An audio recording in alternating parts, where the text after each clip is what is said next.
Даже если вы найдете самый проверенный рецепт домашнего сыра в интернете, результат вас разочарует. Просто потому, что вы не досмотрели это видео до конца. Так что не совершайте такую ошибку.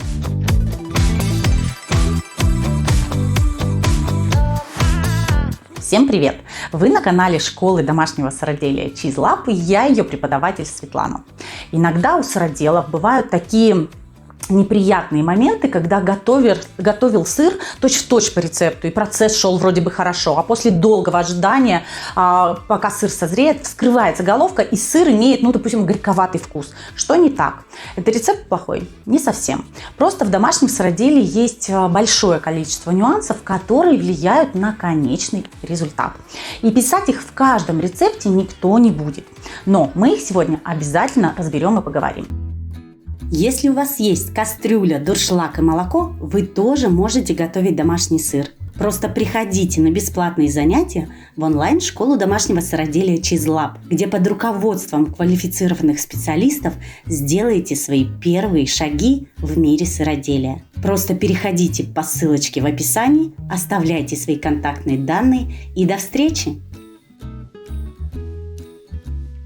Первое.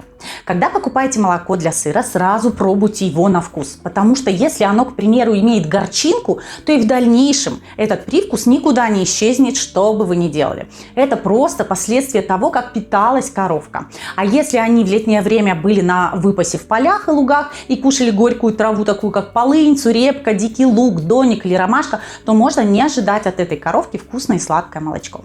Кстати, если животных после сбора урожая подкармливали сырым, например, картофелем или свеклой или ботвой от нее, то результат будет таким же.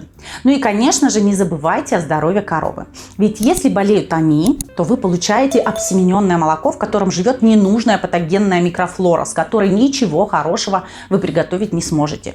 Также результат может быть и с маститным молочком. Поэтому общайтесь со своими поставщиками, не стесняйтесь, узнавайте этот момент и пробуйте молоко, конечно же, на вкус. Кроме того, никогда не используйте парное молоко. Дело в том, что в течение 3-4 часов после доения действует бактерицидная защитная фаза молока. И если в этом промежутке мы вносим закваску, она будет плохо работать. Природная защита молока не даст молочным бактериям, которые мы вносим, размножаться. И кислотность молока не повысится, и плохо встанет фермент. Да, вы, конечно, можете быстренько сориентироваться и внести большую дозировку, но в итоге получите сыр с пороками или, скажем, даже не тот сыр, который планировали. В каждом рецепте домашнего сыра в списке ингредиентов вы можете увидеть соль. И кто бы мог подумать, но для сыроварения подойдет не каждая. Она обязательно должна быть без каких-либо добавок и антислеживателей, то есть чистая поваренная или морская соль. Что произойдет, если не придать этому значения? Большое количество солей магния в составе обычной соли, например, тоже может дать горечь. А если с ней переборщить и тем более передержать головку в таком рассоле, сыр может получиться сухим, да еще и с толстой коркой, которая также будет портить вкус вашего сырочка.